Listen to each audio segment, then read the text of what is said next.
예, 이제 이스라엘의 구원 계획, 하나님께서 이스라엘을 구원하는 계획을 살펴보고 있는데, 자, 최종적으로 하나님이 이스라엘 백성을 어떻게 구원하느냐? 예, 이렇게 구원합니다. 너희 마른 뼈들아, 여호와의 말씀을 들을지어다. 이게 하나님의 구원 계획의 시작입니다. 하나님의 때가 되면 하나님의 말씀을 태어날 선지자를 보내서 마른 뼈들아, 여호와의 말씀을 들을지어다. 그때 하나님의 생기가 들어갑니다. 그러므로 죽었던 사람들이 살아나고 이 뼈 저 뼈가 들어맞듯이 이 사람 저 사람들이 연합하고 살아나서 큰 군대를 이루는 것이 하나님의 마지막 때의 계획이죠. 예, 그때까지 우리가 참고 기다려야 되겠죠. 그때까지 반드시 우리는 하나님이 우리에게 명하신 것들을 다 지켜 행해야 됩니다. 저는 목회를 하면서 느끼는 게 있습니다. 첫 번째, 많은 사람들이 하나님과의 관계가 좋을지 모르겠지만 하나님과의 관계가 좋으면 반드시 그의 형제들과 여러분 특별한 관계가 되셔야 됩니다. 형제 사랑이 없이는 결코 하나님의 의를 이루지 못하고, 우리는 마지막 시대에 요셉의 환난에 대해서 준비하고 있는데, 요셉의 환난은 그 가운데 기근뿐만이 아니라 형제 사랑이 들어있다는 것을 깨달으시기 바랍니다. 형제를 팔았던 그 사람들이 기근 가운데 하나님의 은혜로 변화되고, 그러면서 형제를 위해서 자기 목숨, 자기를 저당 잡히는 그것을 보고 하나님의 용서가 임하죠. 그 사람들이 하나님의 은혜 가운데 특별하게 고센 땅에 들어가는 겁니다. 하나님 사랑과 형제 사랑을 그 환난 가운데서 이룬 사람들이요, 구원받아요. 이 일은 우리에게도 적용되기 때문에 여러분은 이 말씀을 새기시기를 바랍니다.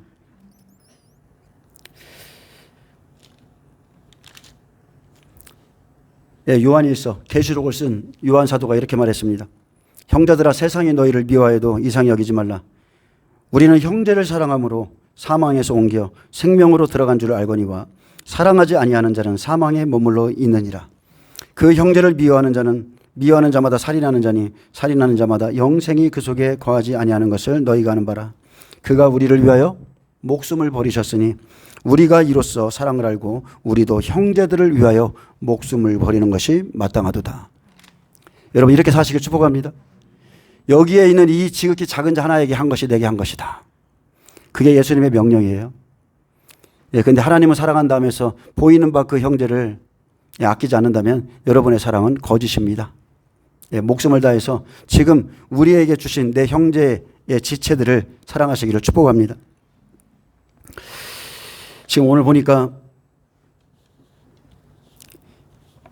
태양이나 아니면 바람이나 바다나 아니면 비가 사람들의 무기가 사람들을 죽이는 무기처럼 되어버린 시대에 우리가 살고 있는 것을 볼 수 있습니다. 그런데 욥기서에 보면 욥에게 그러죠. 하나님이 그가 우매한 말로 하나님을 잡고 사람들 앞에서 대적하니까 여호와께서 나타나셔서 내가 눈 곡관과 우박 창고를 보았느냐, 내가 전쟁의 날과 교정과 격전의 날을 위해서 이것들을 남겨두었다, 이렇게 말씀하시면서 하나님이 그에게 조금 하나님이 하실 일을 계시하기 시작했을 때 그가 두 입을 다물게 됐습니다. 두 입을 다물었어요. 할 말이 없는 거예요. 하나님의 그 무궁하신 지혜 앞에서 할 말이 없는 겁니다. 그런데 계시록 16장 8절에 보면 넷째 재앙에 하나님께서 대접을 해 쏟게 합니다. 그러면 해가 권세를 받아서 그때부터 불로 사람들을 태워 죽입니다. 이게 우리 시대에 있을 일입니다. 여러분, 오늘도 이 38도 막 이런 되는 이 태양 볕을 잠깐만 받았는데도 사람들이 견디지 못하죠. 습도까지 높으면 더 견디지 못합니다. 안에 있는 식물들을 바깥에 내놓으면 바로 다 죽습니다. 여러분의 믿음도 단련되셔야 돼요. 아주 강하게 단련되셔야 됩니다. 실내에 있고 그냥 교회 안에서만 생활하는 그런 어린아이 같은 신앙들은요, 큰 날에 격전을 못 치릅니다. 그래서 하나님께서 여러분의 삶을 통해서, 직장을 통해서 지금 여러분들을 훈련하고 연단하고 인내하게 할 때에 그 자리에서 잘 지키시길 축복합니다. 거기에서 이기는 자가 이기는 자입니다. 삶에서 이기셔야 돼요. 물러나지 말고 여호와의 말씀을 통해서 그리스도인답게 살아야 됩니다. 제가 어제 참 기가 막힌 소리를 하나 들었거든요. 하긴 기가 막힌 소리도 아닙니다. 뭐가 기가 막히냐? 어떤 분에게 제가 일을 좀 원래 했습니다.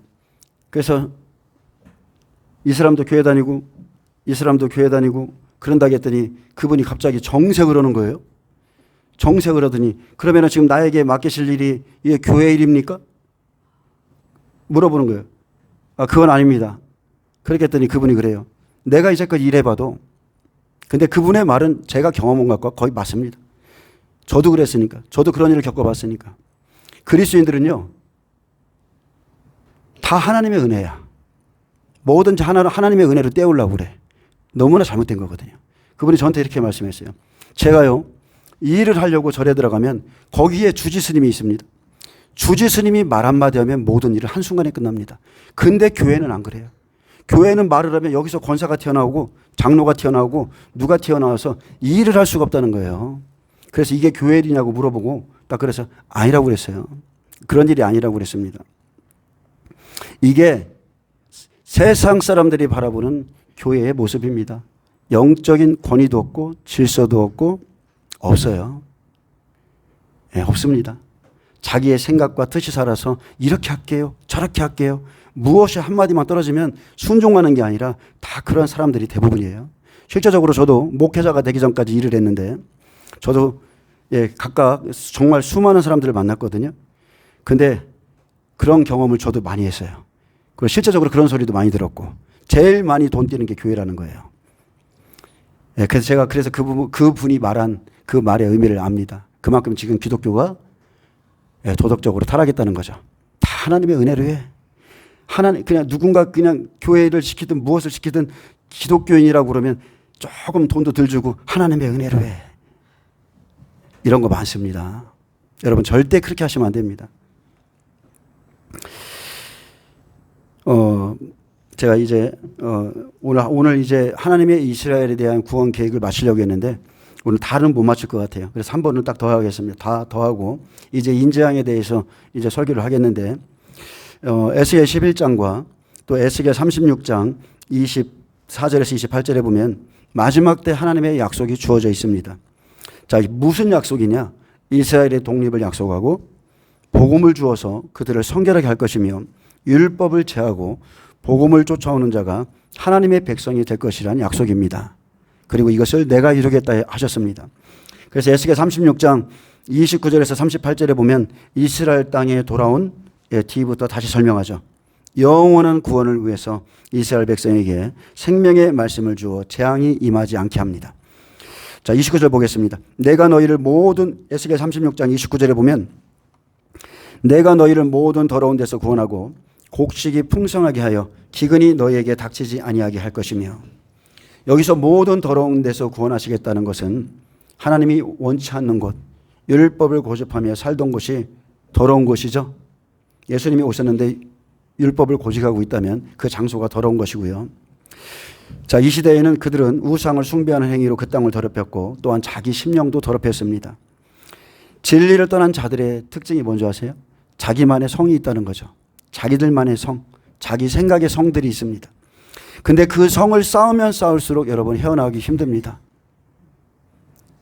정말로 힘듭니다. 잠언서 4장 23절에 무릇 지킬 만한 것보다 더욱 내 마음을 지키라. 생명의 근원이 이에서 나느니라. 마음을 지키는 것이 자기 생명을 지키는 것이죠. 마음에 생명의 길이 있기 때문에 그렇습니다. 그리고 각자의 마음에는 우선순위가 정해져 있습니다.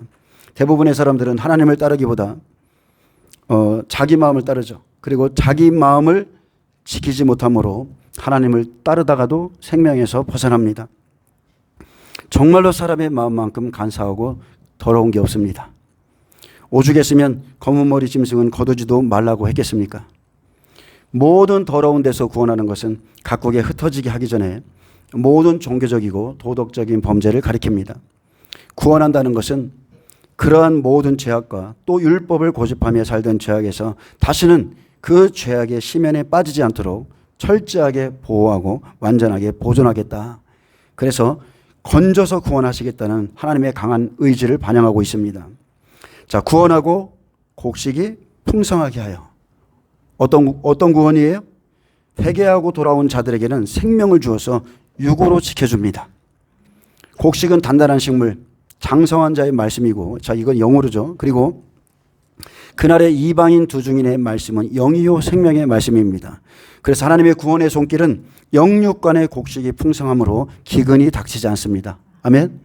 말씀을 받고 그 말씀을 지켜 순종하는 자에게는 기근이 임하지 않습니다. 30절에 또 나무의 열매와 밭의 소산을 풍성하게 하여 너희가 다시는 기근의 욕을 여러 나라에서 당하지 아니하게 하리니 그때 너희가 너희 악한 길과 너희 좋지 못한 행위를 기억하고 너희 모든 죄악과 가증한 일로 말미암아 스스로 믿게 버리라. 주 여호와의 말씀이니라. 내가 이렇게 행함은 너희를 위함이 아닌 줄을 너희가 알리라. 이스라엘 족속아 너희 행위로 말미암아 부끄러워하고 한탄할지어다. 하나님이 그와 같은 일을 행하실 때에, 하나님께서 자기의 언약의 말씀을 성취하실 때에 그들이 지난 날을 깨닫고 돌이키죠. 그때에 내가 걸었던 악한 길과 좋지 못한 행위를 기억하고 모든 죄악과 가증한 일로 말미암아 스스로를 믿게 버리라. 여기서 믿게 본다는 기본 의미는요, 베어내다는 뜻입니다. 자기가 미워서 자기 스스로 자기의 죄를 베어내요. 예수를 믿고, 또는 예수 믿기 전에도 마찬가지지만 예수를 믿고 곰곰이 뒤돌아보면 죄밖에 진 것이 없는데, 그런데도 하나님이 내 삶을 도우시고 축복하심을 깨달았을 때 자기 자신이 미워지고 부끄럽고 한탄이 절로 나오죠. 이것이 하나님의 은혜입니다. 내가 하나님 앞에서 왜 그렇게 행했을까? 내가 그 큰 십자가의 사랑을 받고도 왜 그런 행동을 했을까? 변함없이 신실하신 하나님의 풍성한 사랑을 깨닫고 나니 자신이 미울 정도로 스스로의 죄를 회개하고 혐오하게 됩니다. 이런 사람이 죄를 짓겠습니까? 이전의 행악에 대해서 스스로를 혐오함으로 죄를 변한다고 그랬습니다. 아픔이 따르죠. 은혜를 받고 자기의 죄를 베어내는 것은 많은 시간이 걸리고요. 아픔도 따릅니다. 한순간에 끝나는 것 같지만 끝나지 않습니다. 한동안 하나님이 그 슬픔을 멈추게 할 때까지 자기 자신이 밉습니다. 그리고 그 죄를 다 베어내면 그때부터 정말 말할 수 없는 하나님의 동행하심과 평강이 그에게 있습니다. 그래서 하나님께서 열방에서 더럽히신 그의 이름을 거룩하게 하시는 날에 부끄러움과 한탄이 이스라엘 백성에게서 터져나와서 회개가 절로 나오죠. 통곡에 통곡이 일어납니다. 절규에 가까운 통곡들이 이스라엘 백성들에게 일어나죠. 여러분은 그 때를 알게 되고, 한 일회가 시작되었구나, 이제 알게 될 겁니다. 예수를 믿는 우리는 어떻습니까? 하나님이 부끄러운 내 영혼에 은혜를 부어주셨는가? 왜 은혜를 부어주셨는가? 그러면 그 은혜를 깨달으면 진짜 회개가 나와요. 나같이 부끄러운 사람이 없어요. 저 예수님 믿기 전에 참 제 인생 자체가 부끄럽습니다. 근데 예수님을 믿는 그날에 하나님이 제 살아온 인생을 3시간 동안 보여주셨을 때 가슴치며 회개가 터졌어요. 통곡이, 콧물이 몇 시간 동안 그냥 흘러나올 정도로 하나님 앞에 회개를 했습니다. 성령으로 통회하게 할 때 가슴을 치며 통곡하죠. 나는 정말로 그동안 헛살았다. 내가 왜 인생을 이렇게 살았는가. 예수 없이 지은 죄악들 다 회개하고, 또는 예수를 믿고도 지은 죄악들 있습니다. 내가 이렇게 살려고 한 것이 아니었는데 내가 예수를 믿고도 잘못 살았다고 한탄하죠. 여러분, 예수를 믿는 것은 다른 게 없습니다. 영생의 열매를 맺는 그 삶에 여러분은 초점을 맞추셔야 돼요. 열매가 없는 모든 것은 쓸데없는 겁니다. 근데 그것은 맺지 못하고 쓸데없이 여기저기 돌아다니면서 정말로 여기저기 돌아다니는 사람들 많아요.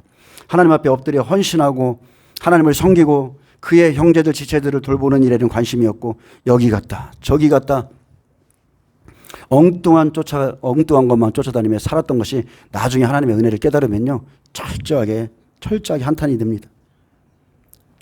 그리고 지난 날을 뒤돌아보면서 그랬던 내가 미워져서 다시는 그 길로 가지 않습니다.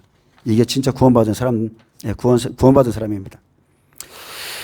33절에 주 여호와께서 이같이 말씀하셨느니라. 내가 너희를 모든 죄악에서 정결케 하는 날에 성읍들에 사람이 거주하게 하며 황폐한 것이 건축되게 할 것인즉.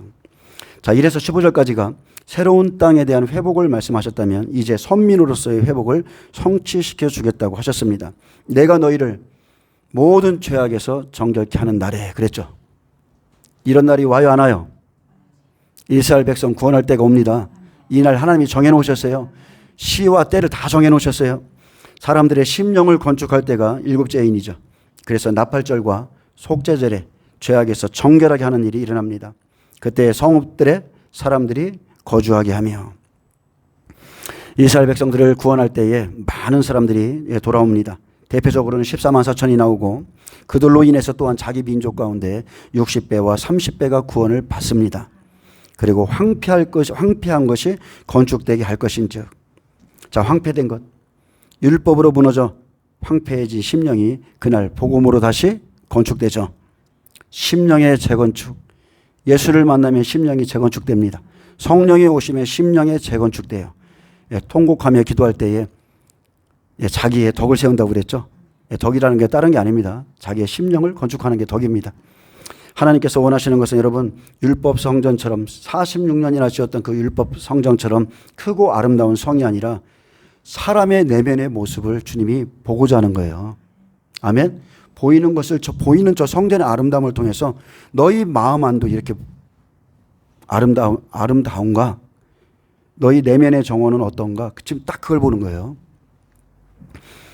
고린도전서 13장 16절에 너희는 너희가 하나님의 성전인 것과 하나님의 성령이 너희 안에 거하시는 것을 알지 못하느냐. 지금 이 시대에 얼마나 아름다운 교회들이 많습니까? 그런데 아무리 교회가 크고 아름다울지라도 그 안에 다툼과 분열이 있고 하나님을 경외함이 없고 또 사람들이 마음이 굳어져서 미워하고 시기하고 싸움하고 있다면 그것은 황폐한 겁니다. 무엇보다 여러분 성도들의 심령이 아름다워야 돼요. 교회 안에 겉으로 보여지는 모습이 아니라 마음을 감찰하시는 그 하나님께서 보실 때 성도들의 심령이 참 아름다워야 돼요. 정말로 아름다워야 돼요. 사람들을 가까이 할 수 있도록 각 사람의 마음에 황폐한 것들이 건축돼야 됩니다. 여러분의 심령 성전이 세워지잖아요. 모든 사람이 여러분의 빛 앞으로 나가요. 여러분에게 사람이 붙어요. 가장 큰 하나님이 주신 축복, 믿음의 사람들이 여러분의 빛 앞으로 나옵니다. 여러분 심령을 건축해 보세요. 놀라운 일이 일어납니다. 굳은 마음을 제하고 부드러운 마음을 받아 심령 성전이 건축돼야 됩니다. 근데 황폐한 심령은 정말로 황폐한 심령들이 있습니다. 근데 사람들이 거할 수 있도록 여러분 기경하셔야 돼요. 제가 설교 전에도 말씀드렸지만 목회자의 사명은 다른 게 아닙니다. 밭가른 자들이 쓰기에 합당한 열매를 대면 땅은 복을 받습니다. 주의 종들의 사명은 딱 하나입니다. 성도들의 심령을 갈아주는 거예요. 무엇을 해요? 하나님의 말씀으로 그대로 전함으로 하나님의 말씀을 그대로 전함으로 받는 자들이 바뀌는 거예요. 여전히 자기를 고집하면 하나도 안 바뀝니다. 근데 사람들이 거할 수 있도록 그 심령을 기경하라고 그랬습니다. 기경하라. 전에는 지나가는 자의 눈에 황폐하게 보이던 그 황폐한 땅이 장차 경작이 될지라, 장차 기경이 될지라. 자, 전에는 하나님께 버림받아 되었을 때죠. 그 땅은 지나가던 자들이 보기에도 참 비참했습니다. 하나님 앞에 버려진 땅은 1878년 동안 황무하고 비참했지만 장차 풍성한 소출의 경작지가 될 것이라는 소망도 함께 주었습니다. 황폐한 땅을 갈듯이 율법을 복음으로 갈아엎는 날이 옵니다. 율법에 굳어지고 자기 생각에 굳어진 사람들의 심령만큼 완악한 게 없어요. 정말로 완악합니다. 히브리서 6장 7절은 황폐한 땅에 대해서 경고하고 있습니다. 땅이 그 위에 자주 내리는 비를, 잡히는 말씀이에요. 자주 내리는 비를 흡수하여 밭가는 자들 누구예요? 종들이죠. 목회자들이에요. 밭가는 자들이 쓰기에 합당한 채소를 내면 하나님께 복을 받고 만일 가시와 엉겅퀴를 내면 버림을 당하고 저주함에 가까워 그 마지막은 불사름이 되리라. 아멘. 똑같은 말씀을 받습니다. 똑같은 비를 제가 여러분에게 지금 내려주고 있는 거예요. 근데 누군가는 합당한 채소를 내고 누군가는 여전히 가시와 엉겅퀴를 내고 있습니다. 종들은 하나님의 말씀으로 밭을 가는 자들이에요. 그것이 사명입니다. 누가 합당한 채소를 내 복을 받고 가시와 엉겅퀴를 내 버림을 당할는지 시간이 지나면 조금씩 보이기 시작해요. 그래서 여러 가지로 아픕니다. 아담이 창세 때 가죽 옷을 입고 하나님과 같이 선악을 분별하게 되었을 때, 자, 선악 지식의 나무가 아니라 하나님의 말씀으로 선악을 분별하게 되었을 때 그의 근원이 된 땅을 갈도록 내보내시죠. 이게 마지막 시대까지 있는 일입니다. 마지막 시대까지. 갈아줘야 사는 거예요. 여러분 깨져야 삽니다. 산산이 부서져야, 여러분 자아가 산산이 부서져야 여러분의 영혼이 천국 갑니다. 감사하세요. 찔림이 오면 막 대들지 마시고 감사하시길 바랍니다. 여러분, 율법에서 무너졌다가 복음으로 새롭게 지어질 것인데, 사람도 깨어지려면 여러분 완전히 깨어져야 돼요. 완전히. 살짝만 깨어져 가지고 절대 안 되고요. 완전히 깨어져야 은혜로 새롭게 경작되어서 제대로 된 믿음의 사람이 나오게 되는 겁니다. 차라리 세상에서 망나니 짓을 하다가, 못된 짓을 하다가 예수님을 만나면 자기 죄를 철저하게 깨닫거든요. 사람이 확 바뀝니다. 근데 미지근한 신앙이 있어요. 미지근한 신앙. 믿는 것 같기도 하고 이거 안 믿는 것 같기도 하고, 아니라고 하기엔 좀 뭐하고, 또 믿는 것 같다고 하니 그것도 좀 말하기도 그렇고. 근데 깨져야 돼요. 한 번은 여러분 제대로 깨지셔야 됩니다. 성령 안에서 자신의 모습을 철저하게 볼 수 있어야 돼요. 자, 무엇보다도 이스라엘 백성은 율법으로 온전한 자입니다. 매일마다 지금도 통곡의 벽 앞에 서서 하나님 앞에 이렇게 기도합니다. 율법으로는 온전해요. 근데 그들이 약속을 받고 가면 이제 100배가 나오죠. 그들은 말씀만 바꾸면 됩니다. 율법의 말씀에서 복음의 말씀으로 돌이키면 돼요. 그들의 생각만 바꾸면 그들의 땅이, 심령이 사울이 바울 되듯이 완전히 기경이 됩니다. 자, 근데 이방인 어떻습니까? 이방인의 때는 지금이 마지막입니다. 지금 복음으로서 자기 심령을 깨트리셔야 돼요. 이스라엘 백성이 하나님께 잘 보여서가 아니라 하나님은 하나님의 약속을 피하지 않고 이루기 위해서 지금 일하시고 계신 겁니다. 그래서 그들이 좋지 못한 행위를 기억하고 생명으로 살지 못한 것을 부끄러워해야 합니다. 정말로 부끄러워해야 돼요. 이 사람들이 마지막 때 이런 영혼의 은혜를 받는데 사실 저와 여러분은 지금 다 받고 있거든요. 십자가의 놀라운 사랑과, 정말 우리는 부끄러워해야 됩니다. 정말 우리 그리스도인들은 좀 부끄러워해야 돼요. 35절에 보면 사람이 이르기를 이 땅이 황폐하더니 이제는 에덴 동산같이 되었고 황량하고 적막하고 무너진 성읍들의 성벽과 주민이 있다 하리니. 자, 지나간 시대에 황폐한 이 땅이 이제는 1878년 동안이나 황폐했던 이 땅이 이제는 에덴 동산같이 되었고, 자, 창도 당시에 에덴 동산같이 되었다는 의미는요, 자, 그곳이 하나님과 함께 거하는 동산이 되었다는 거죠. 하나님이 함께 하시는 심령이 되었다. 그의 세미한 음성까지도 들을 수 있는 사람이 되었다는 거예요.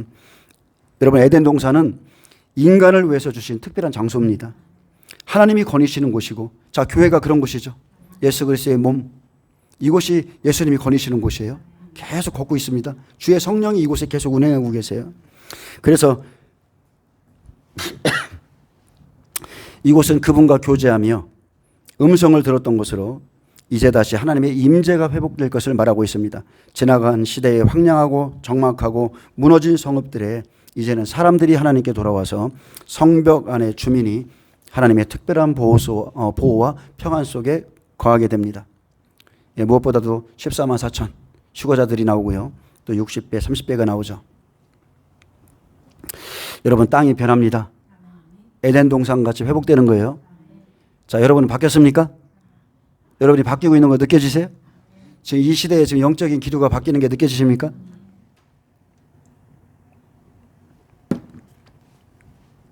많은 사람들이 대한민국을 위해서 얼마나 많이 광화문에 나가고 지금도 일하시고 계신 분들이 있고 참 힘들도록 하나님을 위해서 무언가를 하려는 분들이 있어요. 근데 하나님께서 일하시는 그 영적인 기류를 잘 느끼시기 바랍니다. 하나님의 때가 있습니다. 왜 하나님이 이렇게 하시는지를 아셔야 돼요. 근본적인 것은 그겁니다. 왜 하나님이 이런 일을 행하시는가. 요즘 우리 교회의 영적인 기류도 확 바뀌었습니다. 한 일주일 된 것 같아요. 완전히 바뀌었어요. 이런 하나님의 일하심을 모른다면 아직 여러분이 영적으로 민감하지 않은 것이고 깨어있지 못한 것일 수도 있습니다. 하나님의 임재를 추구하는 사람들은요, 하나님의 오심을 바로 느낍니다. 매일 그분을 사모하니까 금방 느낄 수 있어요. 여러분, 영적으로 정말로 민감해지셔야 돼요. 우리가 예배를 드리는 목적이 뭡니까? 우리가 예배의 형식입니까? 아니죠. 하나님과의 만남이 예배의 목적이에요. 하나님을 만났어. 나 오늘 은혜 받았어. 하나님이 나를 터치했어. 하나님이 내게 기름을 부으셔서. 그것이 우리의 예배의 목적인 겁니다. 잠깐 시간, 1시간, 2시간 빨리 때우고, 여러분, 그런 게 아니에요. 절대 그런 게 아니에요. 그건 예배가 아닙니다. 엊그저께 3일 전이죠. 주일 오후에 갑자기 하나님이 우리 교회를 방문하셨어요. 강력히 방문했습니다. 근데 하나님이 오셨는데 성도가 지금 하나님을 만나러 예배하러 왔는데 하나님이 찾아오셨어요. 근데 그 자리를 떠나는 것은 조금 어리석은 일이죠. 왜냐하면 그분이 우리의 생명의 근원이시고 우리의 예배의 대상이시고 그분을 위해서 지금 우리가 예배하고 있는데 예수님이 오셨는데 그 자리를 떠나는 것은 잘못된 거죠. 주일에 오후에 말씀을 마치고 찬양 중에 놀라운 하나님의 영광이 일어났습니다. 그날에 그 찬양을 부르고 싶더라고요. 왜 그래요? 우리의 지금 주제가 그거니까. 마른 뼈들아 여호와의 말씀을 들을지어다. 이게 우리의 지금 주제니까 우리가 그날을 기다리고 있으니까 그 생기야 들어가라. 그 찬양을 부를 때 하나님이 오셨어요. 오셨어요. 정말 저는 아주 오래전에 보았던 제가 집사 때 봤어요. 3층 천에 하늘의 하늘들을 처음 봤어요. 그날에 생기야 들어가라는 그 찬양의 반주 가운데 하늘의 문이 열린 것을 정말 모처럼 만해 봤습니다. 하나님의 임재가 쏟아졌고 사람들에게 시와 찬미와 신령한 노래들이 마음에서 조금씩 풀어졌고요. 그리고 주를 기다리는 각 사람에게 기름 부음이 부어지기 시작했습니다. 몇몇 사람들에게는 성령의 말씀이 주어졌죠. 성령의 말씀이 들려졌어요. 여러분 그게 기름 부음의 역사예요. 기름 부음이 임하면 성령이 오시면 하나님의 음성이 들리고 그분의 일하심에 우리 영혼이 떨리고 막 영적인 새로운 것들이 아주 요동칩니다. 그리고 한 분이 받은 말씀을 제가 좀 읽어드릴게요. 여러분 시편 133편을 좀 보겠습니다. 자, 지금 그를 앙망하는 지금 마지막까지 남아서 하나님을 예배하는 자들에게 그 말씀이 부어진 거예요. 하나님의 은혜가 목마른 영의 그릇들을 채워줍니다. 성령의 배, 하늘의 이슬이 내렸죠. 여러분 하나님이 오셨어요. 하나님이 우리에게 오셨어요. 그런데 하나님이 주시는 최고의 축복이 뭡니까? 영생. 아멘. 영생의 복이 최고의 축복이에요. 보라, 형제가 연합하여 동거함이 어찌 그리 선하고 아름다운고 머리에 있는 보배로운 기름이 수염 곧 아론의 수염에 흘러서 그의 옷깃까지 내린 같고 헐몬의 이슬이 시온의 산들에 내린 같도다. 거기서 여호와께서 복을 명령하셨으니 곧 영생이로다. 아멘. 하나님이 오시면 우리에게 주시는 게 영생의 복이에요. 아멘. 내가 너에게 영생의 복을 주노라. 돈 주는 게 아닙니다. 영생의 복이 더 큰 거예요. 그 회중 가운데 있는 자들에게 보배로운 기름이 헐몬의 이슬이 계속 내렸고 하나님께서 거기서 복을 명령했습니다. 영생의 복. 곧 영생의 복이라고 그랬어요. 영생의 복은 여러분 참된 예배 가운데 주어지는 거예요. 참된 예배가 오직 주일날 하나님을 경외하며 끝까지 그분을 바라는 자들에게 기름 부음이 주어지고요. 영생의 복이 주어지는데 구약에 아벨의 제사나 엘리야의 제사나 그렇죠? 그런 것처럼 하늘에서 불이 떨어지는 거예요. 하늘에서 기름 부음이 부어지는 거예요. 헐몬의 이슬이 내리는 거예요. 그래서 예배는요. 바삐 움직이는 게 아니에요. 그를 기다리는 자에게 끝까지 그를 기다리는 자에게 하나님께서 영생의 복을 선포합니다. 거기서 여호와께서 복을 명령하셨나니 곧 영생이로다. 우리의 목적은 다른 게 없어요. 하나님 자신이시지 하나님을 대체할 그 어떤 게 아니에요. 오직 그분이에요. 오직 그분. 그분이 어디를 가든지 따라가면 돼. 아멘. 시편 135편 5절에서 7절을 좀 보겠습니다. 자, 그날 영생의 복이 선포됐고, 자, 또 이러한 일이 있었습니다. 내가 알거니와 여호와께는 위대하시며 우리 주는 모든 신들보다 위대하시도다. 아멘. 여호와께는 위대하시며 우리 주는 모든 신들보다 위대하도다. 여러분 아시기 바랍니다. 여호와의 그 놀라운 크고 위대하심을 여러분 아시기 바랍니다. 우리의 생각 가운데 갇혀있는 그 조그만 하나님이 아니라 놀라운 하나님을 경험하셔야 돼요. 6절에 놀라운 일이 있습니다. 여호와께서 그가 기뻐하시는 모든 일을 천지와 바다와 모든 깊은 데서 다 행하셨도다. 안개를 땅끝에서 일으키시며 비를 위하여 번개를 만드시며 바람을 그 곳간에서 내시는도다. 하나님은 지금도 천지와 바다와 모든 깊은 데서 그가 기뻐하시는 모든 일을 행하시는 분이십니다. 원문을 좀 찾아봤어요. 히브리 핫패치는 그가 기쁘게 여기다, 갈망하다, 그가 좋아하다, 마음에 들다, 원하다는 뜻이에요. 그가 마음에 드는 사람을 위해서, 그가 기뻐하는 사람을 위해서, 그가 좋아하는 사람을 위해서 무슨 일을 하신다고요? 모든 깊은 데서입니다. 그러므로 주목할 것은 모든 깊은 데서요. 원문엔 히브리어 테음으로 되어 있습니다. 히브리어 테음, 즉 시면, 깊은 곳, 대양, 즉 지하의 물의 공급처를 말하는 거예요. 그가 하늘과 땅뿐만이 아니라 바다뿐만이 아니라 지하의 물의 근원지에서 지금도 일하시고 계시다는 거예요. 하나님은 지금 지하에서도 그가 기뻐하시는 사람들을 위해서 모든 일을 다 행하고 계십니다. 고린도전서 2장 9절은 말합니다. 기록된 바 하나님이 자기를 사랑하는 자를 위하여 예비하신 것은 예비하신 모든 것은 눈으로 보지 못하고 귀로 듣지 못하고 마음으로 생각하지도 못하였다 함과 같으니라. 이분이 우리 하나님이십니다. 놀라운 일이죠. 우리 주는 위대하며 능력이 많으시도다.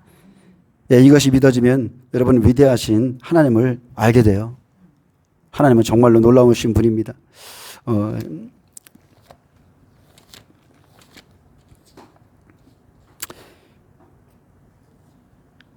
사실 오늘은 여러분에게 막 이것저것 이 말씀 저 말씀을 좀 많이 이렇게 읽어드리고 싶은데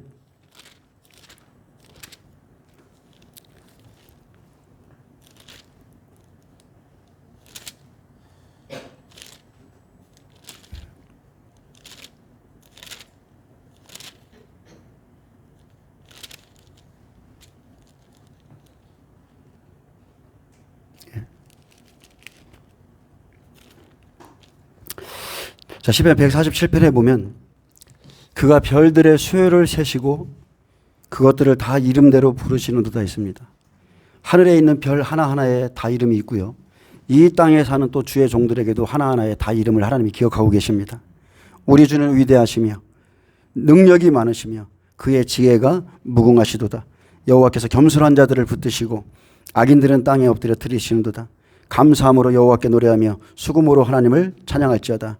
그가 구름으로 하늘을 덮으시며 땅을 위하여 비를 준비하시며 산에 풀이 자라게 하시며 들짐승과 우는 까마귀 새끼에게 먹을 것을 주시는도다. 여호와는 말의 힘이 세다하여 기뻐하지 아니하시며 사람의 다리가 억세다하여 기뻐하지 아니하시고 여호와는 자기를 경외하는 자들과 그의 인자하심을 바라는 자들을 기뻐하시는도다. 아멘. 그래서 하나님이 기뻐하시는 사람들을 위해서 지금도 땅끝에서까지 하나님이 일하시고 계시다는 겁니다. 욥은요, 우리가 욥기는 마지막 때 있을 우리의 전쟁에 대해서 기록해 놓은 거죠. 그렇죠?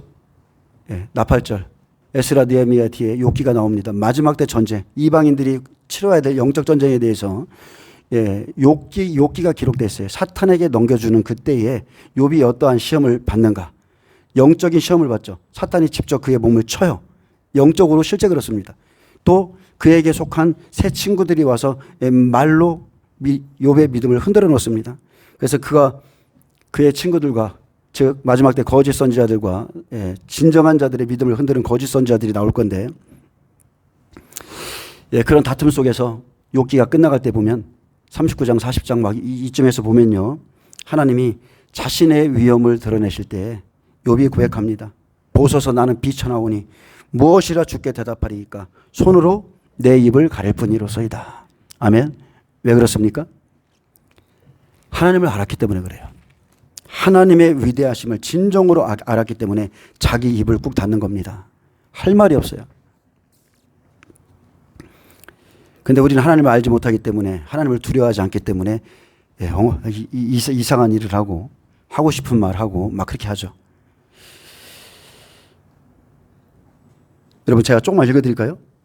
하나님이 이런 말을 합니다. 자, 우리가 지금 좀 뭔가 안다고 생각해. 하나님이 하실 일에 대해서 뭐 알고, 야, 우리 하나님은 그런 분이 아니야. 욥아, 네가 잘못 믿고 있어. 뭐라고 하고 사람들을 정죄하고 막 이래요. 근데 하나님이 나타나셔서 내가 바다의 샘에 들어갔었느냐? 깊은 물 밑으로 걸어다녀 봤느냐? 사망의 문이 내게 나타났느냐? 사망의 그늘진 문을 내가 보았느냐? 자, 지옥이 어디에 있어요?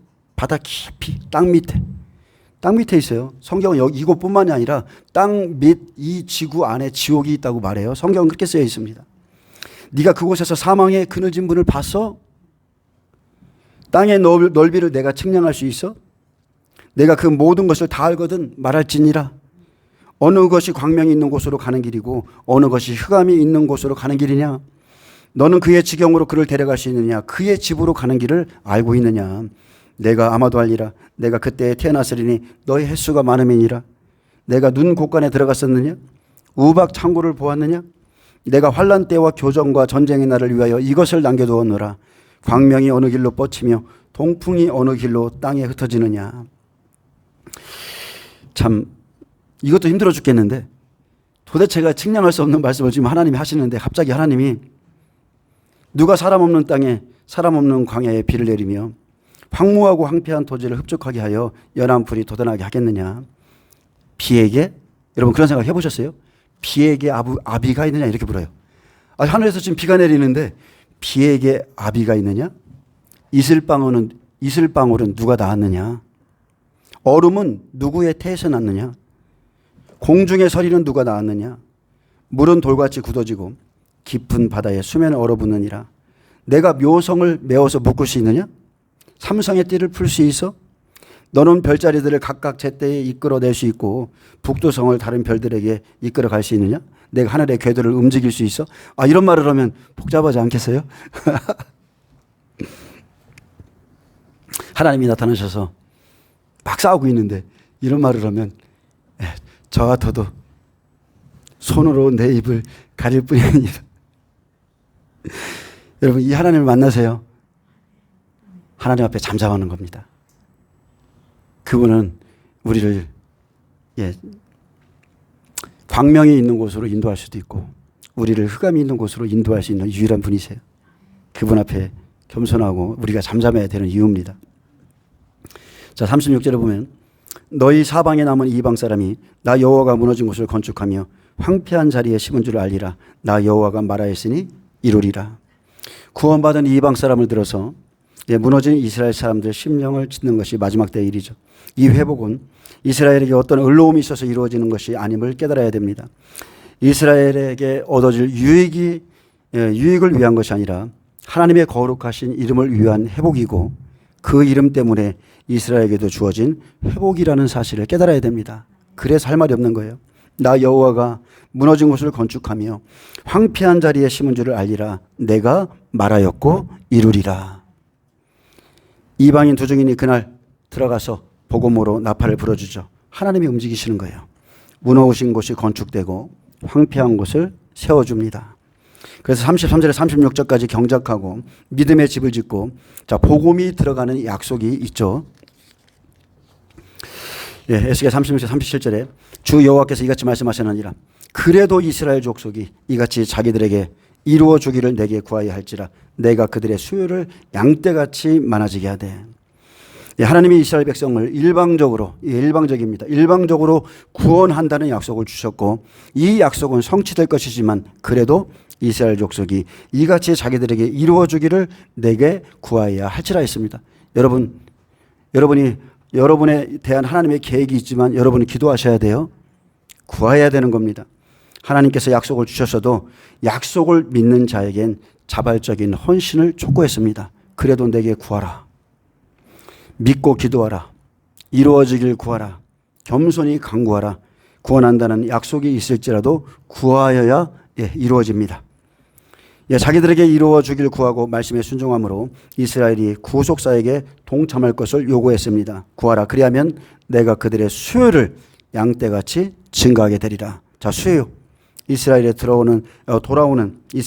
돌아오는 사람을 그 수를 양떼같이 증가하게 되리라. 계시록 7장 4절 양떼 같은 사람들 점과 흠이 없는 휴거자 14만 4천이 나오죠. 38절에 제사 드릴 양떼 곧 예루살렘이 정한 절기의 양무리같이 황폐한 성읍을 사람의 때로 채우리라. 그리한즉 그들이 나를 여호와인 줄 알리라 하셨느니라. 여러분 제사 드릴 양떼는요 성경에 흠도 점도 없는 자예요. 그래서 주 예수께서 강림하실 때 너희에게 점과 흠도 없기를 바란다고 그랬죠. 온 영과 혼과 몸이 보존되길 원한다고 그랬어요. 하나님이 진정으로 받으실 만한 사람들이 이때 나옵니다. 제사 드릴 양떼가 사람의 떼와 비교되는 것은 이스라엘의 종교절기 때 그 제사에 희생제물로 사용될 수많은 가축들이 예루살렘 성내를 가득 채웠지만 그 중에 흠도 점도 없는 것만이 제사 드릴 양떼로 구분됐습니다. 그것은 온전한 신앙 공동체, 회복이라는 영적인 의미를 암시하고 있습니다. 그래서 온전한 신앙 공동체, 제사 드릴 양떼로 하나님께 드려질 사람들은 흠도 점도 없어야 돼요. 정한절기의 양무리 같이 황폐한 성읍에 사람의 떼로 채우리라. 그래서 정한절기에 온전한 자 14만 4천이 나옵니다. 언제 나온다고요? 이 14만 4천이 언제 나온다고요? 정한절기에 나와요. 정한절기에. 그때가 하나님이 일하시는 때예요. 많은 물이, 셀 수 없는 큰 물이, 계시록 7장 4절에 14만 4천, 또 5절 8절에 이들이 12지파 곱하기 1만 2천이죠. 이런 온전한 사람의 때가 나옵니다. 다 제사드릴 하나님께 바쳐질 사람들. 황폐한 성읍을 사람의 때로 채우리라. 그리한즉 그들이 나를 여호와인 줄 알리라 하셨느니라. 그래서 이스라엘 백성들에게 하나님의 구원의 역사가 들어가니까 그들이 이제 눈을 뜨죠. 하나님인 줄 알게 돼요. 예수님만이 왕이신 것을 알게 됩니다. 아멘. 초림 때에는 사울의 눈을 열어주시듯 그날에 가려는 눈들을 열어주셔서 복음의 사람들로 만들죠. 그래서 하나님의 때가 다 정해져 있습니다. 하나님의 때가 다 정해져 있어요. 복음의 사람 아나니아가 갈 때 율법으로 가려진 사울의 눈이 열리고 예수 그리스도를 알게 되었죠. 다 때가 있습니다. 율법의 눈에서 비닐 같은 것이 벗겨지듯 참된 영적 회복, 이스라엘 공동체의 회복이 그날에 일어납니다. 근데 이 약속은 이스라엘 백성들에게만 국한된 약속이 아닙니다. 지금입니다. 지금 이방인의 충만한 수가 차기 전에 교회 안에는 제사드릴 양떼 같은 거룩한 사람들로 가득 채워져야 됩니다. 사람은 엄청 많아. 우리 교회가 10,000명이나 돼. 하나님께 바쳐질 절기에 희생될 양들이 10명도 안 나온다면 그거 실패한 거예요. 하나님이 깨끗이 받으실 만한 사람의 때로 채워지고 예수 그리스도께 드려질 자들이 되어야 됩니다. 그래서 각 사람의 심령이 제사드릴 양떼처럼 깨끗해져야 됩니다. 나를 사랑하사 나를 위하여 자기 자신을 버리신 하나님의 아들을 믿는 믿음 안에서 사는 것이라. 이것을 깨달은 자가 제사드릴 양떼같이 됩니다. 교회에는 말쟁이들이 필요한 게 아닙니다. 교회는 그런 사람들이 필요한 게 아니에요. 교회에는 지식쟁이들이 필요한 것도 아니에요. 날마다 조만다 무엇을 보았다 이런 사람들이 필요한 게 아니라 이런 하나님이 말씀하신 사람의 때로 채워져야 됩니다. 받으실 만한 사람. 마지막 때 율법을 복음으로 기경해서 복음으로 심령 성전을 건축합니다. 하나님이 친히 구원하신다는 약속이기 때문에 그래서 약속의 말씀을 붙잡고 이것이 이루어지기를 기도하라. 그렇게 말씀하신 거예요. 그래도 이루어지길 기도하라. 여러분 기도를 왜 합니까? 그 약속을 붙들었기 때문에 하나님이 이 일을 하시겠구나. 기도하라. 우리가 지금 그거 하고 있는 거예요. 우리가. 약속을 알아야 기도하는 겁니다. 자, 이렇게 에스겔 36장 이스라엘을 회복시킨다는 약속의 말씀을 주셨고 이제 37장에 실제 이스라엘 백성에게 복음이 들어갑니다. 복음이 들어가면 또한 에스겔 38장에 대적자가 나올 것을 미리 말씀했어요. 빛이 임하면, 여러분에게 빛이 임하면, 자, 이들뿐만이 아니고 지금 여러분에게 빛이 임하면 대적자가 나타나는 것은 당연한 거예요. 이것은 영적인 원리입니다. 여러분이 빛을 받으면, 기름 부음을 받으면 받을수록 여러분을 공격하는 사람들은 더 많이 나옵니다. 여러분을 무너뜨리기 위해서. 그때 여러분은 잘 싸우셔야 돼요. 영적 전쟁을 잘 하셔야 됩니다. 혈과 육으로 싸우시는 게 아니라 기도로서 싸우는 거예요. 말씀으로 싸우는 거예요. 그 시간을 잘 버텨서 여러분 승리하시길 축복합니다. 에스겔은 곡관 마곡이 이스라엘을 치러오는 것을 봤습니다. 러시아와 그 연합국, 그 배후에는 음녀가 있죠. 이들이 함께 이스라엘을 치러오는 것을 에스겔 38장에 봤어요. 실제 우리 시대는 음녀, 적그리스도, 거짓 선지자부터 7머리 10뿔이 함께 이스라엘을 마지막 시대에 치러오는데 이것은 영적으로 보면 복음을 대적하러 오는 겁니다. 복음을 받은 백성들을 대적하는 거예요. 에스겔 39장에는 복음을 치러오면 그들이 멸망할 것이고 이제 에스겔 40장에서 48장까지 천년왕국을 건설하는 것을 쫙 기록해 놨습니다. 앞으로 우리가 들어갈 그 나라입니다. 새하늘 새 땅. 에스겔 37장을 좀 펴겠습니다.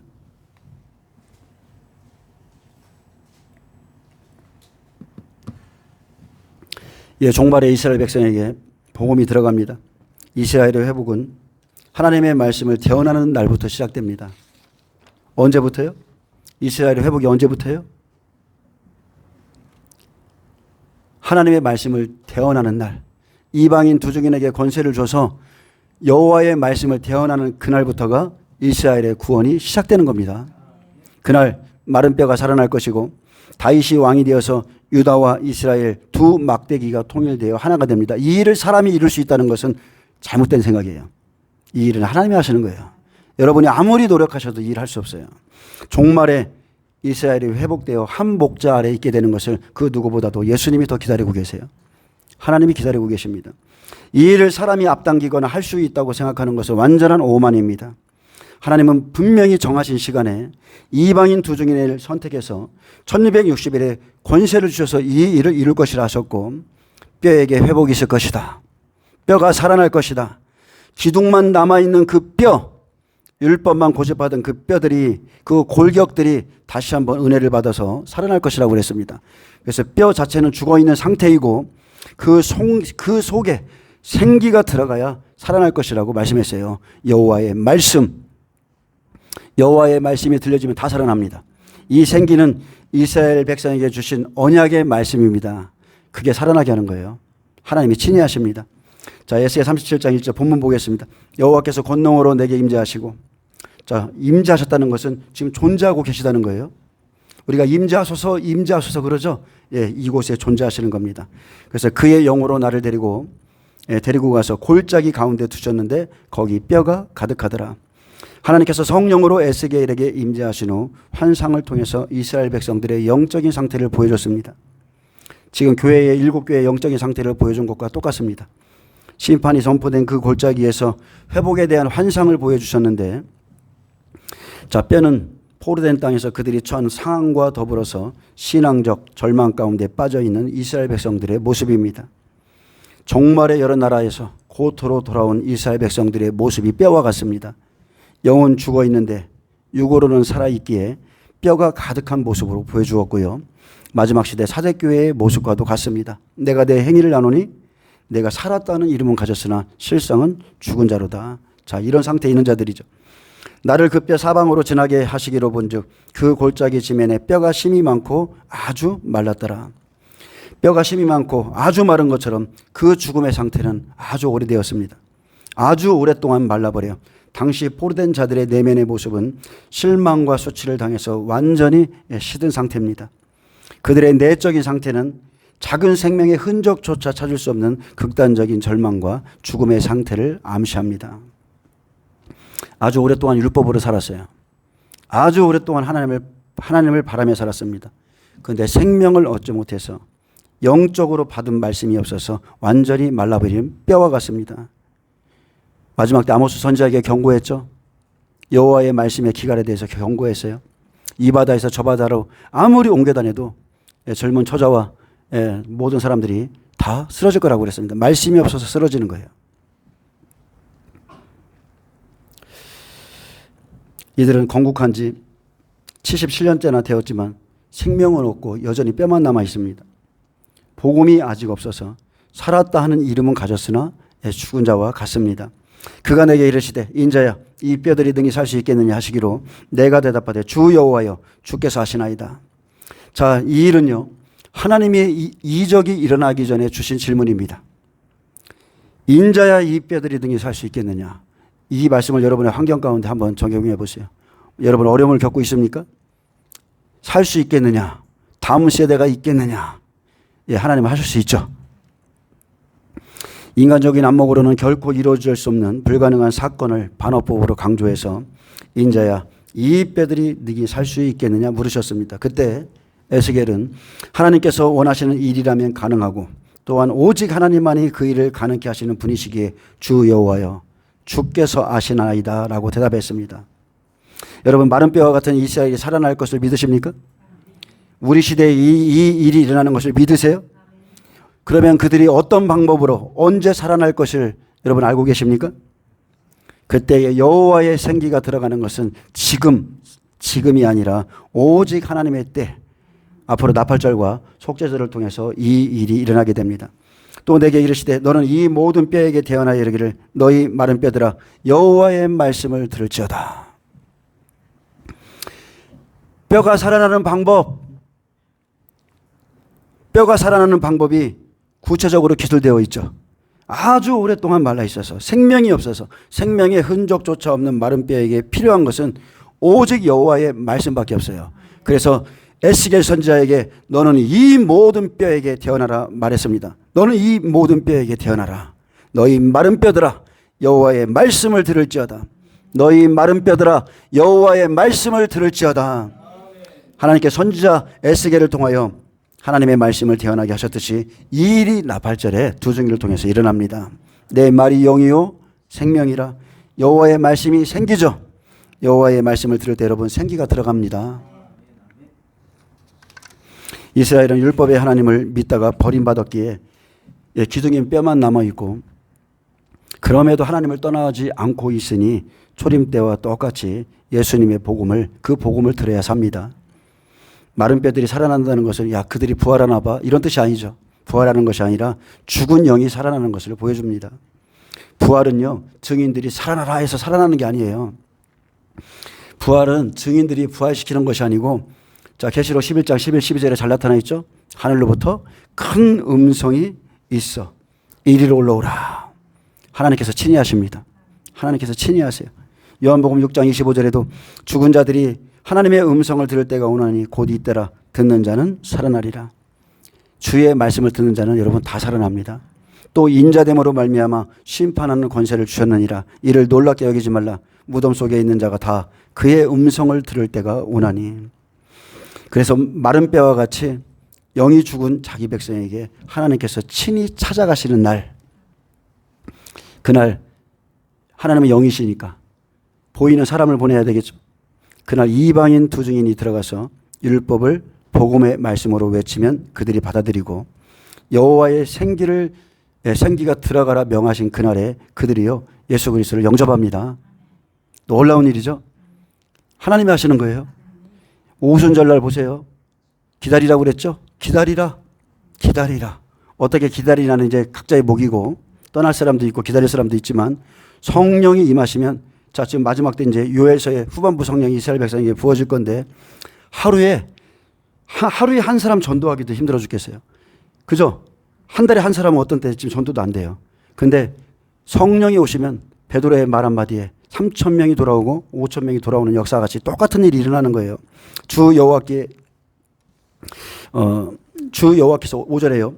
주 여호와께서 이 뼈들에게 이같이 말씀하시기를 내가 생기를 너희에게 들어가게 이르니 너희가 살아나리라. 여기에서 생기는 성령으로도 번역해도 됩니다. 내가 생기를 너희에게 들어가게 하리니. 생기는 루아우죠. 인간의 창조시에 인간에게 불어넣으셨던 그 생기 네사마, 그것과 동일한 의미로 숨과 호흡을 가리키는데 예수님이 뭐라 하겠습니까? 예수께서 제자들에게 숨을 내쉬며 그랬어요. 숨을 내쉬며 이르시되 성령을 받으라. 그래서 예수님의 그 생명의 영이 그 숨이 들어가면요 마른 뼈들이 다 살아납니다. 새 영을 부어주고 율법에서 굳은 마음들을 제어하면 이스라엘 백성들이 부드러운 마음을 받고 다 살아납니다. 창세기 2장 7절에 여호와 하나님이 땅의 흙으로 사람을 지으시고 생기를 그 코에 불어넣으시니 사람이 생명이 되니라. 아담에게 생기가 들어갔습니다. 자, 생기가 들어갔다는 것은 하나님의 영이 들어갔다는 표현이기도 하지만 아담에게 생명의 말씀을 불어넣었다는 뜻도 되는 거예요. 생명의 말씀. 성령이 임하면 사람이 생명, 살아있는 영이 됩니다. 그래서 하나님과 교제가 이루어지는 거예요. 하나님의 음성을 친히 듣게 돼요. 즉 동계시가 어디 있느냐? 그 사람들은 성령도 못 받은 사람들이고. 자, 내가 생기를 너희에게 들어가게 하리니. 자, 히브리어 봅니다. 내가 성기를 너희에게 들어가게 하리니. 가다, 주다, 보내다, 침투하게 하다, 거하다, 생기게 하다는 뜻인데 그러면 너희가 살아나리라 그랬습니다. 히브리 하야는 사역동사예요. 하나님이 사역하시는 모습을 지금 보여주는데 그가 살다, 재생시키다, 살게 하다, 확실히 생명을 주다, 회복시키다, 소성시키다, 구원하시다는 뜻을 갖고 있습니다. 그래서 내가 생기를 너에게 들어가게 하리니 너희가 살아나리라. 그래서 이스라엘 백성의 구원은요, 하나님께서 친히 일하시는 시간입니다. 에스겔 37장 6절 너희 위에 힘줄을 두고 살을 입히고 가죽으로 덮고 너희 속에 생기를 넣으리니 너희가 살아나리라. 또 내가 여호와인 줄 알리라 하셨더라. 자, 뼈들이 소생하는 방법이죠. 영이 사는 모습을 이제 구체적으로 좀 더 구체적으로 말씀했습니다. 뼈들의 소생 과정은 생명의 외적인 형태가 완성된 후에 최종적으로 하나님의 생기가 들어가므로 인간 창조의 순서와 유사하게 지금 기록해 놨는데, 살과 가죽이 구별되듯이 살은 몸을, 가죽은 육체를 덮고 있는 피부로 볼 수 있습니다. 자, 이제 보면, 자, 하나님의 일하심이 첫째, 너희 위에 힘줄을 두고입니다. 자, 힘줄을 두고 생명의 피를 공급하죠. 예수를 믿는 자는 반드시 그의 살과 피를 먹어야 사는 거예요. 아멘. 피만 먹어서는 절대 못 살아요. 피와 살을 먹어야 사는 거예요. 요한복음 6장 53절에 내가 진실로 진실로 너에게 이르노니 인자의 살을 먹지 아니하고 인자의 피를 마시지 아니하면 너희 속에 생명이 없느니라. 내 살을 먹고 내 피를 마시는 자는 영생을 가졌고 마지막 날에 내가 그를 다시 살리리니 내 살은 참된 양식이요 내 피는 참된 음료로다. 내 살을 먹고 내 피를 마시는 자는 내 안에 거하고 나도 그의 안에 거하나니 살아계신 아버지께서 나를 보내심에 내가 아버지로 말미암아 사는 것 같이 나를 먹는 그 사람도 나로 말미암아 살리라. 이것은 하늘에서 내려온 떡이니 조상들이 먹고도 죽은 그것과 같지 아니하여 이 떡을 먹는 자는 영원히 살리라. 아멘. 생명의 말씀을 먹으면 여러분 영원히 삽니다. 또 63절에 이렇게 말합니다. 살리는 것은 영이니 육은 무익하니라. 내가 너희에게 이런 말은 영이요 생명이라. 그러나 너희 중에 믿지 아니하는 자들이 있느니라. 그때부터 교회 제자 중에서 많은 사람이 떠나가고 다시 그와 함께 다니지 아니하니라. 이게 요한복음 6장에서 나타난 일입니다. 사건들이에요. 생명에 대해서 말하고 있는데 깨닫지 못한 사람들이, 믿지 않는 사람들이요, 예수님을 떠나기 시작했어요. 특히나 예수님의 제자들 중에서도 많이 떠나갔습니다. 그런데 예수님은 처음부터 누가 떠날 자인지를 다 알고 계셨다고 그랬어요. 안 붙잡습니다. 자, 살을 입히고, 살은 바사르, 전체적인 몸 형태인데, 자, 마른 뼈들이 여호와의 말씀을 들을 때 살을 입히는 거예요. 여러분, 생명의 말씀을 들으면 영적으로 무슨 일이 생기냐면, 여러분 살을 입히듯이 여러분의 영의 몸이 말씀으로 입혀집니다. 아시겠어요? 그래서 말씀을 듣는 거예요. 다음은 가죽으로 덮고죠. 네, 가죽으로 덮고 오릅니다. 육체를 덮고 있는 피부를 하나님이 주시는 거죠. 자, 그러면 말씀이 양식이 되어 믿음의 옷을 자, 주님께서 우리에게 입혀줍니다. 에베소 6장 12절 13절에 마귀의 관계를 능히 대적하기 위하여 하나님의 전신갑주를 입으라. 똑같은 말입니다. 우리의 씨름은 혈과 육을 상대하는 것이 아니요 통치자들과 권세들과 이 세상의 주관 자들과 하늘에 있는 악의 영들을 상대함이라. 그러므로 하나님의 전신갑주를 취하라. 바로 이겁니다. 그리고 최종적으로 이제 생기가 들어가죠. 너희 속에 생기를 넣으리니, 자, 숨을 넣겠다. 호흡을 넣겠다. 너희 안에 하나님의 생명을 넣으리니 내가 여호와인 줄을 알리라. 여러분, 하나님의 영이 이때부터 함께하는 거예요. 아멘. 자, 1에서 6절까지는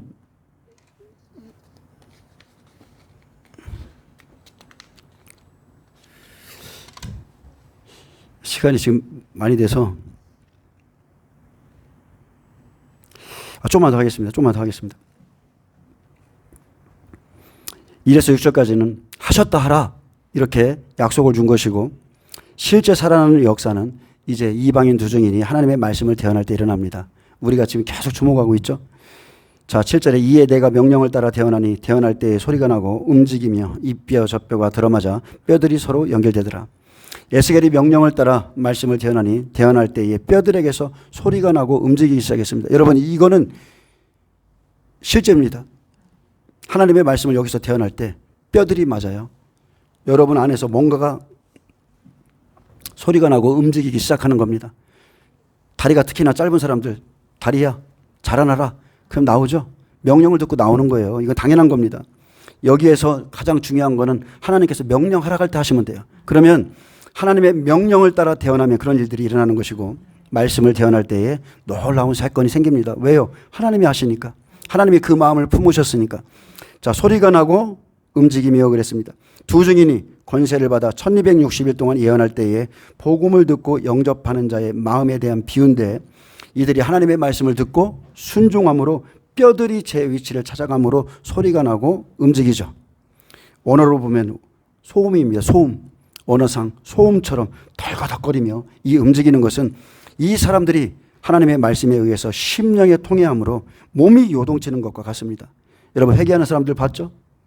몸이 완전히 요동칩니다. 슬프다 못해 통곡이 막 쏟아져 나와요. 통해 자복을 해본 사람은 이 말씀을 금방 이해할 수 있습니다. 예레미야 23장 9절에 선지자들에 대한 말씀이라 내 마음이 상하며 내 모든 뼈가 떨리며 그랬습니다. 예레미야 선지자도 하나님의 말씀을 받을 때 자기의 모든 뼈가 떨렸다고 그랬어요. 내가 취한 사람 같으며 포도주에 잡힌 사람 같으니 이는 여호와와 그 거룩한 말씀 때문이라. 자, 소리가 나고 움직이며 그 다음에 뭐예요? 이 뼈 저 뼈가 들이맞합니다. 뼈가 제 위치를 찾아서 연결되면 골격을 이루는 것처럼 하나님께서 각처에 흩어진 이스라엘 백성들을 모아들이므로 이 뼈 저 뼈, 즉 이 사람 저 사람이 들어맞아 뼈들이 서로 연결되죠. 분명히 성경 말합니다. 성전이 지어져 가느니라. 교회가 지어져 가는 게 아니라 교회 안에 있는 성전된 사람들의 몸이 지어져 가느니라. 그래서 뼈들이 서로 연결되고, 여기서 연결은 사역 동사입니다. 이것도 사역할 때 나타나는 동사인데, 접근하다, 가까이 오게 하다, 가까이 가다, 접근하다. 예, 바로 옆, 혈족, 친척, 가까이에 있는 사람들이 뼈들이 맞듯이 그날에 다 연결됩니다. 뼈들이 연결되어서 골격을 이룰 때 하나님의 큰 군대를 이루죠. 앞으로 대속제일 여호와의 군대로 일어나기 위한 이스라엘의 민족적인 회개가 일어납니다. 그게 뼈가 움직이는 겁니다.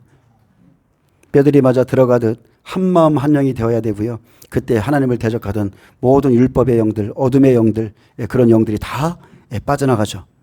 자, 8절에 보겠습니다. 내가 또 보니 그 뼈에 힘줄이 생기고 살이 오르며 그 위에 가죽이 덮이나 그 속에 생기는 없더라. 에스겔이 다시 주목해 봤습니다. 근데 그들이 소생한 것 같아요. 힘줄도 생겼고 살도 올랐고 가죽이 덮였는데 자세히 보니까 실제 생명은 없습니다. 사도행전 시대도 마찬가지죠. 그렇게 예수에 대해서 잘 증거했던 누구예요? 아볼로가 성령이 계심도 알지 못했어요. 실제 생명은 아직 없죠. 이스라엘에 지금 이것은 성령의 복음이 들어가는 것을 나타내고 있는데, 그날에요, 이스라엘 백성은 성령이 아직 임하지 않은 상태인데 성령이 충만한 그 선지자들 두 증인이 성령 안에서, 그죠? 성령의 법을 전함으로 마음의 문을 열고 믿어지게 하죠. 아멘. 이때가 이방인들에겐 바다에서 그물을 끌어내는 때입니다. 극과 극입니다. 이방인들은 양육이 마쳤고 그 모습 그대로 환란에 들어가는 날에 이 일이 일어나죠. 이사야 45장을 좀 볼까요?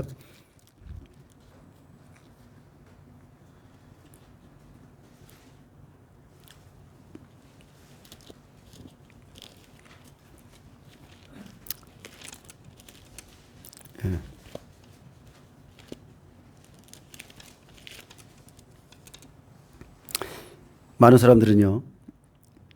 사람들은 하나님의 일이 그래도 좀 늦게 올 거라고 생각하시는 분들이 있어요. 근데 안 그렇습니다. 하나님 한번 계획하시고 때가 되면요, 급속하게 일어납니다. 제가 좀 읽어드리겠습니다. 이사야 44장 제가 끝에부터 좀 읽어드리겠는데, 내 구속자여 모태에서 너를 지은 나 여호와가 이같이 말하노라. 나는 만물을 지은 여호와라. 홀로 하늘을 폈으며 나와 함께 한 자 없이 땅을 펼쳤고 헛된 말을 하는 자들의 징표를 피하며 점치는 자들을 미치게 하고 지혜로운 자들을 물리쳐 그들의 지식을 어리석게 하며 그의 종의 말을 세워주며 그의 사자들의 계획을 성취하게 하며 예루살렘에 대하여는 이르기를 거기에 사람이 살리라 하며 유다 성읍들에 대하여는 중건될 것이라. 내가 그 황폐한 곳들을 복고시키리라 하며 깊음에 대하여는 이르기를 마르라. 내가 내 강물들을 마르게 하리라 하며 고레스에 대하여는 이르기를 내 목자라. 그가 나의 모든 기쁨을 성취하리라 하며 예루살렘에 대하여는 이르기를 중건되리라 하며 성전에 대하여는 내 기초가 노예지리라 하는 자니라.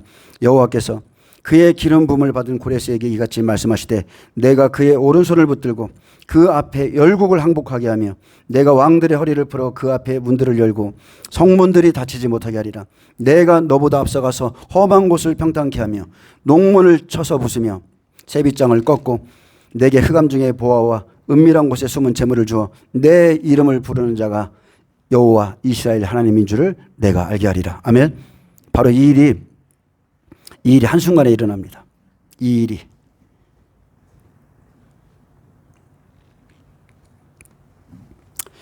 그래서 우리가 이방인들을 준비하셔야 돼요. 그때는 이미 이스라엘의 구원의 시간이지 우리에게는 양육도 마쳤고 다 마친 시간입니다. 그 모습 그대로 그 믿음 그대로 환난을 통과하는 것밖에 없습니다. 자, 마른 뼈들이 일어나는 환상은 종말에 있을 이스라엘 민족 구원에 대한 예언입니다. 우리 교회들이 각 사람들이 그냥 주의 종들이 대충 갖다 여기저기 짜맞춰서 쓸 수 있는 말씀이 아니에요. 이것은 이스라엘 민족 구원에 대한 말씀이에요. 두 막대기를 하나로 붙이는 환상도 종말의 유다와 이스라엘이 회복되어 한 목자인 다윗왕 밑에 하나가 될 것이라고 말씀했습니다. 선지자가 성령 안에서 태어나므로 마른 뼈들이 마음의 문을 열고 여호와의 말씀을 듣고 회개함으로 살아나기 시작하는데 뼈에 힘줄이 생기고 살이 오르며 그 위에 가죽이 덮이나 그 속에 생기는 없더라 있습니다. 그래서 9절에 말씀합니다. 또 내게 이르시되 인자야 너는 생기를 향하여 태어나라. 생기에게 태어나여 이르기를 주 여호와의 말씀에 생기야 사방에서 와서 이 사망을 당한 자에게 불어서 살게 하려 하셨다라. 아멘. 생기는 생명의 본질을 의미합니다. 호흡, 바람, 영, 성령을 통해서 생명의 말씀, 생기를 불어 넣으시는데 인자야 너는 생기를 향하여 태어나라. 그날에 하나님께서 명령하세요. 그날에 사망을 당한 자에게 생명의 말씀을 태어납니다. 생기를 향해서 태어나므로 그 생기를 불러온다는 의미가 아니라 외적인 형태만 갖춘 뼈들에게 생명을 주는 것은 하나님의 창조 사역과 같이 말씀을 통해서 이루어질 것을 지금 보여주고 있는 겁니다. 너는 생기를 향하여 태어나라. 주 여호와의 말씀에 생기야 사방에서부터 불어 사망을 당한 자에게 불어서 살게 하라. 아멘. 자, 사망을 당한 자는 단순히 죽은 게 아니라 살해당한 자, 멸망당한 자라는 뜻을 갖고 있습니다. 그래서 이 모든 환상은 육체의 부활을 교훈하는 것이 아니라 아니고요. 또 이방인들에게 주신 말씀도 아니고요. 이미 멸망당한 이스라엘의 회복을 지시하는 말씀입니다. 생기야 이 사망을 당한 자에게 불어서 살게 하라. 생명의 말씀이 들어가야 성령께서 죽은 자들을 살려냅니다. 12제자들 어떻습니까? 율법 안에 있는 죽은 자들에게 예수님 찾아오셨죠. 12제자들 선택하시고 공생애 내내 예수님의 입으로부터 나오는 그 말씀 받았죠. 즉 생기를 받았고 다시 한번 성령이 임한 후에 그들이 강력한 군대가 되어서 사도행전 시대를 이끌어갔습니다. 베드로는 어떻습니까? 고넬료의 가정에 복음을 전할 때 성령의 말씀을 듣는 모든 사람에게 내려오셨고 그래서 그 집안의 그 부정한 짐승들 사망에 처한 이방인들이 하나님의 말씀을 들을 때 성령 안에서 다 살아났습니다. 그래서 하나님의 말씀은 영이요 생명이며 또 생기입니다. 그래서 여러분 다른 게 없어요. 여러분이 살려면 생명의 말씀이 들어가야 사망을 당한 자들이 살아나는 겁니다. 이게 하나님의 영적인 원리입니다. 자, 10절에 이에 내가 그 명령대로 태어나 했더니 자, 에스겔이 그 명령대로 태어났죠. 마지막 시대 종들이 해야 될 일입니다. 오직 준비된 말씀. 하나님이 나에게 말하라고 기록된 이 말씀을 가지고 태어날 때 이 일이 일어나는데 내가 그 명령대로 태어나였더니 생기가 그들에게 들어가매 그들이 곧 살아나서 일어나서는데 극히 큰 군대더라. 말씀을 듣고 살아난 이스라엘 마지막 때 이 장자 14만 4천은요 아주 극히 큰 군대가 됩니다. 자, 두 증인이 굵은 베옷을 입고 예언함으로 회개의 말씀이 들어가면 애통하며 통에 자복하는 은혜를 받죠. 막 뼈들이 맞춰져요. 강력한 은혜의 회개로 그들이 살아나서 일어서는데 예수 그리스도의 생명으로 일어나서 큰 군대가 됩니다. 그 과정 중에 뼈가 맞는 것이 스가랴 12장 10절에 있습니다. 내가 다윗의 집과 예루살렘 주민에게 은총과 강구하는 심령을 부어주리니 그들이 그 찌른 바 그를 바라보고 그를 위하여 애통하기를 예수를 바라보고 애통하기를 독자를 위하여 애통하듯 하며 그를 위하여 통곡하기를 장자를 위하여 통곡하듯 하리로다. 그날에 예루살렘에 큰 애통이 있으리니 무기또 골짜기 하다 들인 문에 있던 애통과 같을 것이라. 온 땅 각 족속이 따로 애통하되 다윗의 족속이 따로하고 그들의 아내들이 따로하고 나단의 족속이 따로하고 그들의 아내들이 따로하며 레이의 족속이 따로하고 그들의 아내들이 따로하며 시므이의 족속이 따로하고 그들의 아내들이 따로하며 모든 남은 족속도 각기 따로하고 그들의 아내들이 따로하더라. 그래서 이날 이 뼈 저 뼈 이 사람 저 사람들이요 뼈들이 막 주 안에서 예수님으로 말미암아 하나를 이룹니다. 지금 통곡의 벽에 서서 율법 안에서 굳어진 마음으로도 끝없이 기도하는 사람들이 있습니다. 진실한 사람들이 있어요. 근데 그날에 두 증인의 복음 속에서 은총과 강구하는 심령이 임하고 이게 필요한 거죠. 교회도 지금 이게 필요하고 이스라엘 백성도 이게 필요한 거예요. 은총과 강구하는 심령이 임하고 각자가 자기의 죄를 회복하고 회개하고 큰 군대로 일어섭니다. 그러면 계시록 8장 4절에 성도들의 향연이 천사의 손으로부터 하나님께 끝없이 올라가는 것 바로 이때죠. 하나님의 약속을 붙든 자, 하나님의 때를 아는 자, 열조와 자기의 죄를 보게 된 자는 창자가 끊어지는 애통 가운데 예수님께 나아갑니다. 그를 바라보게 돼요. 우리도 마찬가지죠. 각자입니다. 여러분 회개는요 누가 대신해 주는 게 아닙니다. 각자 하나하나의 죄를 다 회개하고 눈물 가운데 여러분이 일어설 때에 예수 그리스도의 군대가 되고 신부가 됩니다. 아멘. 자, 이스라엘 장자 14만 4천은 자, 큰 군대입니다. 창세기 21장 13절에서 18절에 보면 하갈의 후손들이죠. 샘물을 먹고 일어설 때 큰 군대가 됩니다. 장자인 이스라엘 백성들을 버렸다가 한 일에 다시 큰 군대로 일어서고 자, 그것 때문에 아브라함이 여종 하갈과 육신의 자녀 이스마엘을 쫓아내지만 떡과 물 한 가죽 부대 이것은 약속이에요. 이것을 어깨에 메어주고 쫓아냈습니다. 이제 말씀을 맺겠어요. 자, 그 약속이 끝날 때까지 그들은 부엘세바 광야를 헤맵니다. 그리고 물이 떨어져 죽게 되었을 때에 가나의 혼례에 물이 떨어지죠. 새로운 시대가 왔을 때 통곡하며 기도하는 날이 될 것이고 물이 다해서 죽게 된 자식을 붙잡고 대성통곡함으로 천사가 와서 하갈의 눈을 밝혀주고 그때 이스마엘이 한 샘물을 먹고 자 샘물은 복음이에요. 활 쏘는 자로 큰 군대로 일어섭니다. 이 사람들 14만 4천 이방인 아니에요. 이스라엘 백성입니다. 참 이스라엘 백성입니다. 자 11, 12절 보고 마치겠습니다. 또 내게 이르시되 인자야 이 뼈들은 이스라엘 온 족속이라 그들이 이르기를 우리의 뼈들이 말랐고 우리의 소망이 없어졌으니 우리는 다 멸절되었다 하느니라. 분명히 인자야 이 뼈들은 이스라엘 온 족속이라 했습니다. 율법으로 죽은 자들에게 복음이 들어가죠. 갈급한 자들입니다. 우리보다 더 갈급해요. 하나님을 더 사모해요. 근데 때가 안 됐어요. 그래서 굳은 율법의 마음으로 지금도 기도하는 겁니다.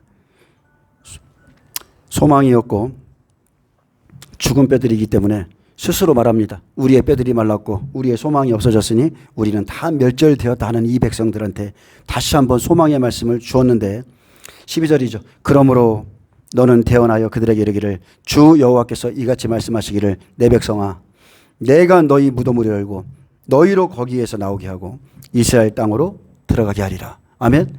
이 약속이 이루어졌고 내 백성아 내가 너희 무덤을 열고 너희로 거기에서 나오게 한즉 너희는 내가 여호와인 줄 알리라. 내가 또 내 영을 너희 속에 두어 너희가 살아나게 하고 내가 또 너희를 너희 고국 땅에 두리니 나 여호와가 이 일을 말하고 이룬 줄을 알리라. 여호와의 말씀이니라.